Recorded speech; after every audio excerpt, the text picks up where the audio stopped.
मेरे सुकून आप सभी का स्वागत है आप सभी का यूट्यूब चैनल साहिल संघर्ष स्टडी में। आज का आपका क्लास होने वाला है जो मैथ का 5वां डे है, मतलब आपका 4 क्लास हो चुका है। ये 5वां क्लास आपका मैथ का बहुपद चैप्टर का, ठीक है। तो आज की क्लास में क्या पढ़ने वाले हैं आपको मैं, रैखिक बहुपद के कितने शून्यक होते हैं, तो एक होते हैं। किस तरह से रैखिक बहुपद का शून्यक निकाला जाता है ये आपको पिछले क्लास में बिल्कुल अच्छे तरीके से आपको पढ़ाए थे। आपको मैं द्विघात बहुपद के कितने शून्यक होते हैं, तो 2 शून्यक होते हैं। किस तरह से द्विघात बहुपद का शून्यक निकाला जाता है आपको लेवल 1 लेवल 2 तक आपको बिल्कुल अच्छे तरीके से समझ में आपको आया होगा। तो जो आपका द्विघात बहुपद के 2 शून्यक होते हैं उसका नाम क्या दिए थे, एक को दिए थे अल्फा और बीटा, ठीक है। तो अल्फा और बीटा के बीच क्या संबंध होता है आज की क्लास में उसी पर फार्मूला देखने वाले हैं, ठीक है। तो आज की क्लास को क्या करते हैं, शुरू करते हैं। अल्फा और बीटा के बीच संबंध से फार्मूला आज की क्लास में देखने वाले हैं। तो अल्फा कॉमा बीटा के बीच संबंध से क्या देखने वाले हैं जी, तो फॉर्मूला देखने वाले हैं, ठीक है। फार्मूला देखने वाले हैं। आपको जो दोनों शून्यक था उसका आपका शून्यक 2 मान के चलिए, आपका एक 2 है, आपका एक -3 है। तो हम पहला का अल्फा नाम दे सकते हैं, दूसरा के हम बीटा नाम दे सकते हैं। ये आपका फिक्स नहीं हो गया, हम पहला का बीटा भी नाम दे सकते हैं, दूसरा के हम अल्फा दे सकते भी है, ठीक है। आप पहला को अल्फा भी मान सकते हैं और पहला का बीटा भी मान सकते हैं। ये इसमें आपको कोई भी कन्फ्यूजन, कोई भी समस्या आपको नहीं होना चाहिए, ठीक है। आपको समझ में आ गया होगा। ये हम नहीं कह रहे, आपको ये नहीं सोचना है कि हम पहला के अल्फा ही मानेंगे, पहला का हम बीटा भी मान सकते हैं, पहला का हम बीटा भी नाम दे सकते हैं और पहला के हम अल्फा भी नाम दे सकते हैं। इसमें आपका कोई भी डाउट नहीं होना चाहिए। तो फार्मूला देखते हैं। तो शून्यकों का योग शून्यकों का योग अल्फा प्लस बीटा बराबर क्या होता है, तो -b बटा क्या होता है जी, ए होता है। -b बटा क्या होता है, ए होता है। शून्यकों का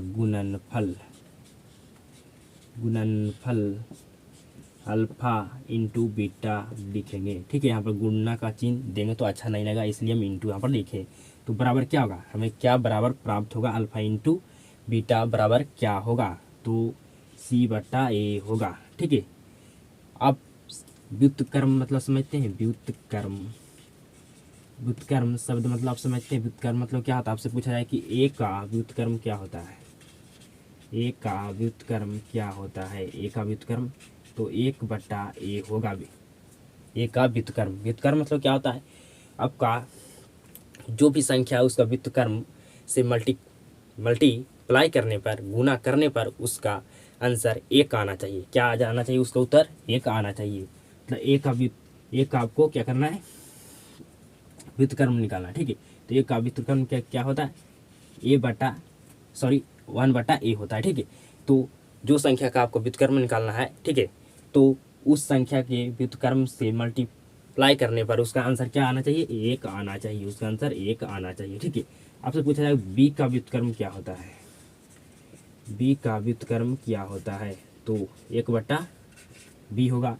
आपसे अल्फा का व्युत्क्रम पूछा जाए, आपसे पूछा जाए क्या होता है, तो 1/अल्फा होता है, ठीक है। तो आपको व्युत्क्रम शब्द मतलब बिल्कुल अच्छे तरीके से समझ में आ गया होगा। ए का व्युत्क्रम पूछे थे आपको 1/a होगा, 1/a होगा, ठीक है।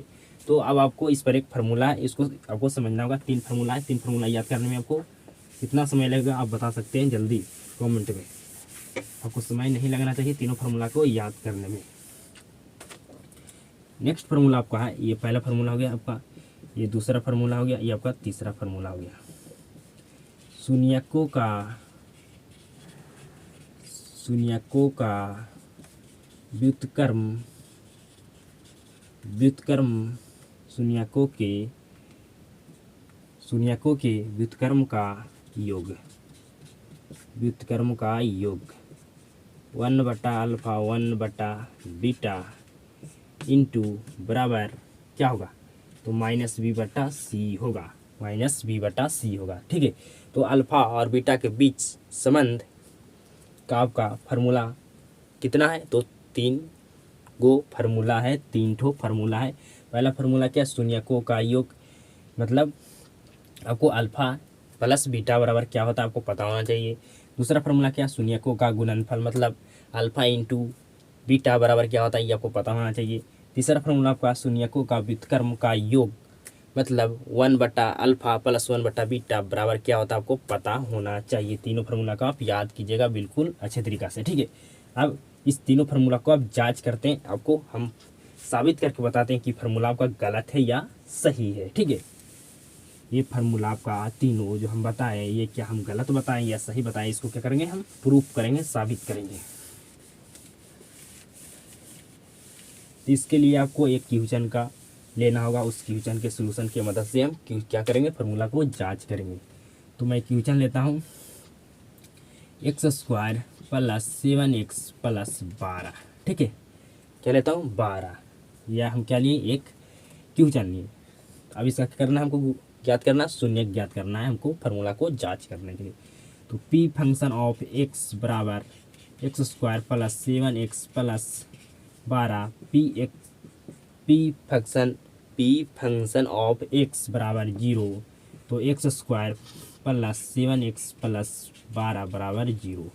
अब आपको 7 को दो ऐसी संख्या में तोड़ना है कि जोड़ने पर 7 हो और मल्टीप्लाई करने पर 12 होगा। ठीक है, तो आपको गुणनखंड आता होगा, मैं गुणनखंड आपको सिखाए हैं। तो 5x प्लस 2x प्लस 12 आपका क्या होगा, क्या आना चाहिए, 12 आना चाहिए। ठीक है, क्या आना चाहिए, 12 आना चाहिए, 12 आना चाहिए। तो 4 तिया 12 होगा, 4 इंटू 3 क्या होगा 12, 4 आपका 3 कितना होगा जी 7 होगा, 5 2 नहीं होगा, 5 2 आपका क्या होगा 10 हो जाएगा, और आपका 7 होगा। लेकिन आपको मल्टीप्लाई करने पर 5 2 कितना होगा 10 होगा, तो ये आपका नहीं होगा, आपको 4 और 3 में आपको तोड़ना होगा। तो आपको जोड़ने पर जो आपका 4 3 7 होगा, मल्टीप्लाई करने पर 4 3 12 आपका होगा। यहाँ से कॉमन क्या होगा, बराबर 0। कॉमन का क्या होगा आपका, तो यहाँ से कॉमन क्या होगा जी, x प्लस 4 आपको कॉमन लेना आना हो चाहिए आपको। ठीक है, x प्लस 4 बराबर 0, यहाँ और यहाँ में कॉमन क्या है जी, तो x प्लस 4 कॉमन है, और जो बच गया हमारा x plus 3 into 0, x plus 4 एक बार 0 के बराबर करेंगे, x प्लस 3 को एक बार 0 के बराबर करेंगे। ठीक है, तो x बराबर -4, x बराबर -3, तो आपका अल्फ़ा हो गया -4, आपका बीटा हो गया -3। ये नहीं कि हम अल्फ़ा को -3 ही मान सकते हैं, अल्फ़ा को -4 ही मान सकते हैं, बीटा को भी -4 मान सकते हैं, या बीटा को -3 नहीं है, बीटा को जो -3 है, -3 को हम अल्फ़ा भी मान सकते हैं। मतलब आप कुछ भी मान सकते हैं, पहला को और दूसरा को भी आप कुछ मान सकते हैं। ठीक है, आप ये दोनों पर फार्मूला को रख के चेक कीजिए, आपका एकदम आंसर जो आपको फार्मूला एकदम बिल्कुल सही होगा। अब क्या करना है, तो क्वेश्चन दिया गया कितना, x² प्लस 7x प्लस 12, तो आपको a और b का मान भी चाहिए, तब ना फार्मूला का आप साबित कर पाइएगा कि सही है कि गलत है। तो यहाँ a का मान क्या है जी 1 है, b का मान क्या है जी 7 है, c का मान क्या है जी 12 है। क्या है 12, क्या है 12 है आपका जो c का मान है। आपको मैं बताया था कि a का मान आपका कौन होता है, जो आपका x² के गुणांक होता था। x² गुणांक क्या है, कुछ नहीं तो 1 है ना, तो a का मान क्या होगा आपका 1 होगा। आपको b का मान क्या होगा, जो x का गुणांक होगा वो होगा, तो x का गुणांक कौन है 7 है, तो आपको b का मान 7 हो गया। जो आपका चर मान होता है क्या होता है आपका c का मान होता है। ठीक है, अब क्या करते हैं, अब हम सूत्र को याद करते हैं, जो आपको मैं फार्मूला बताएं उसको क्या करते हैं, साबित करते हैं कि सही है या गलत है। ठीक है, सॉरी पहले कहा गया था ज्ञात करते हैं, उसके लिए क्षमा कर दिएगा।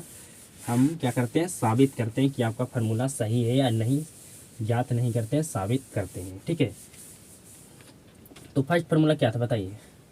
फर्स्ट फार्मूला आपका था अल्फ़ा प्लस बीटा बराबर क्या होता है -b बटा a होता है, मतलब शून्यकों का योग का। फर्स्ट फार्मूला आपको मैं ये बताया था कि नहीं, बिल्कुल 100% बताए थे। तो अल्फ़ा अल्फ़ा क्या होता है, अल्फ़ा आप -3 पहले भी मान सकते हैं या आप अल्फ़ा को -4 भी मान सकते हैं, इसमें कोई भी आपका दिक्कत होने वाला नहीं। तो हम मानते हैं -4। तो माइनस में कोई भी संख्या रहे तो उसको क्या कर देना, आपको ब्रैकेट में लिखना है। फिर बीटा को क्या मानते हैं, तो -3 मानिए या -4 मानिए, कोई भी फर्क पड़ने वाला नहीं है, तो हम -3 मानते हैं। बराबर आपका जो बी का मान क्या है जी, तो बी का मान 7 है। क्या है, बी का मान 7 है। ए का मान क्या है जी, 1 है। ठीक है, तो -4 माइनस प्लस माइनस क्या होगा, माइनस होगा, -3 बराबर माइनस क्या हो जाएगा, 7 हो जाएगा। तो -4 और -3 क्या हो गया, माइनस आपका 7 हो गया, -7। क्या आपका फार्मूला सही में बताया था, क्या बराबर हुआ, -7 यहाँ भी है, -7 यहाँ है, तो हमारा फार्मूला क्या है, बिल्कुल 100% सही है। आप अल्फ़ा का मान -3 भी ले सकते हैं। हम यहाँ अगर -3 कर देते हैं, देखिए यहाँ अगर हम अल्फ़ा का मान क्या लेते हैं, -3 लेते हैं, और बीटा का मान हम क्या लेते हैं, -4 लेते हैं। ठीक है, और बराबर हमका जो आपका बी का मान होगा तो फिक्स है, 7 होगा, -7 होगा, तो आपका क्या होगा, -7 बराबर -7। ठीक है, तो मतलब अल्फ़ा का मान आप -4 मानिए या -3 मानिए या बीटा का मान आप -3 मानिए -4 मानिए, आपको कन्फ्यूजन नहीं होना चाहिए, यहाँ पर कन्फ्यूजन होता है। ठीक है, तो पहला फार्मूला तो आपको हम प्रूफ करके साबित करके बता दें कि सही है गलत, तो आपका फार्मूला बिल्कुल सही था कि 7 जो -7 था दोनों पट्टी क्या था, बराबर था, -7 ये पट्टी भी आपका था, -7 आपका बराबर के भी 7 था, मतलब दोनों संख्या क्या था, बराबर था, -7 ये पट्टी था, -7 ये पट्टी भी था, मतलब बराबर के पहले भी 7 था, -7 था, और बराबर के बाद भी -7 था, तो मतलब आपका फार्मूला सही है। दूसरा फार्मूला क्या था आपका जी, तो अल्फ़ा इंटू बीटा क्या होता है, C/A होता है। क्या होता है, C/A होता है, C/A होता है। तो अल्फ़ा का आपका क्या माने, -4 माने, इंटू बीटा क्या माने, -3 आपका है, बीटा का मान क्या है जी, -3 है।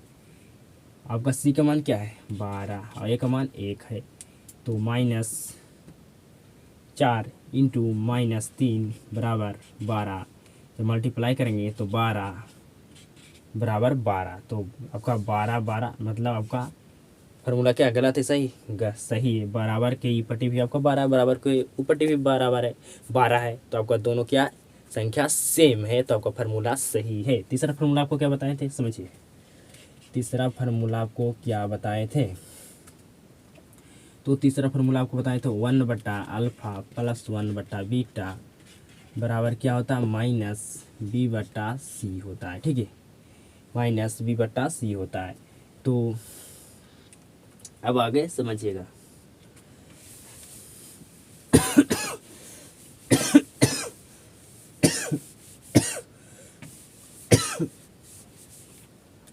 तो इसको यहाँ समझाते हैं।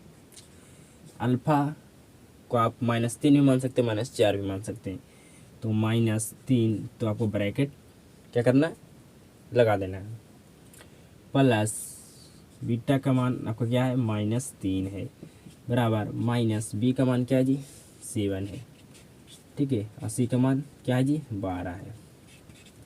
क्या है, 12 है। ठीक है, तो आपका इसको ब्रैकेट हटाइएगा तो माइनस क्या हो जाएगा, आपका 4 हो जाएगा, फिर -1 क्या हो जाएगा, 3 हो जाएगा, फिर -7/12 हो जाएगा। अब 4 और 3 का एलसीएम क्या होता है जी, 12। ठीक है, तो जब हम 4 से 12 में भाग देंगे तो कई बार में भाग जाएगा, कई बार में भाग जाएगा, तो आपका 3 बार में जाएगा, कितना बार में भाग जाएगा, 3 बार में जाएगा, तो कितना हो गया, -3 हो गया। ठीक है, -3 हो गया। अब हम जो 12 में क्या करेंगे, हम भाग देंगे 3 से, तो कितने बार में भाग जाएगा जी, 4 बार में भाग जाएगा, तो माइनस क्या हो गया, आपका 4 हो गया, बराबर -7/12। तो -3 और -4 कितना हो गया, -7/12 -7/12। फार्मूला आपका बिल्कुल सही है कि नहीं, बिल्कुल सही है आपका, बिल्कुल फार्मूला क्या है, सही है, क्योंकि आपका बराबर की ये साइड भी 7/12 है और बराबर को ये साइड भी क्या है -7/12, मतलब दोनों संख्या सेम है तो आपका फार्मूला सही है। ठीक है, अब इस फार्मूला पर जो आपको तीनों फार्मूला हम बताएं, इस पर आपको जो प्रश्न पूछा जाता है एग्जाम में, किस तरह से प्रश्न आपका पूछता है ये आप समझिए बेहतर ढंग से। अब प्रश्न कैसे पूछा जाता है समझिएगा। क्वेश्चन आपसे दिया जाएगा आपको और पूछा जाएगा यदि एफ फंक्शन एफ बराबर 3x² प्लस 5x प्लस 12 हो तो अल्फा प्लस बीटा का मान बताइए या बताइए। ठीक है, तो आपको बताना है मान अल्फा प्लस बीटा को आपको क्या बताना है, बराबर क्या होता है उसका मान बताना है आपको। तो आपका ए का मान क्या है जी, ये हाँ ए का मान क्या है 3 है, x² के गुणांक जो होता है वो ए का मान होता है। बी का मान क्या है तो 5 है, जो आपका x गुणक होता है वो बी का मान होता है। सी का मान आपका मान क्या होता है, जो आपका चर संख्या होता है। ठीक है, तो आपको अल्फा प्लस बीटा का मान क्या करना है, आपको ज्ञात करना है। तो अल्फा प्लस बीटा बराबर क्या होता है -b/a होता है। तो अल्फा प्लस बीटा बराबर आपको बी का मान क्या है जी, तो बी का मान आपका क्या है 5 है, तो 5। ए का मान क्या है 1 है। ठीक है, तो अल्फा प्लस बीटा बराबर -5 हुआ। -5 में हम 1 से भाग देंगे, कोई फर्क पड़ेगा, कोई फर्क नहीं पड़ेगा। हम यहाँ बता रहे हैं आपको पूरा अच्छे तरीक़ा से सोल्यूशन करके एक एक स्टेप में बता रहा हूँ। ठीक है, आपको ऑब्जेक्टिव में डायरेक्ट आपसे पूछा जाए तो आप डायरेक्ट आप आंसर मार सकते हैं, आपको बनाने आता है डायरेक्ट तब, न तो आप इस तरह से सोल्यूशन कीजिएगा। अगला आपसे प्रश्न पूछेगा, क्या पूछेगा आपको अगला प्रश्न कि आप अल्फा प्लस बीटा बताइए, अल्फा इंटू बीटा भी बताइए, और साथ में आपको पूछ सकता है कि 1/α प्लस 1/बीटा का मान बताइए। अगला प्रश्न आप देखिए, आपको क्वेश्चन दिया जाएगा यदि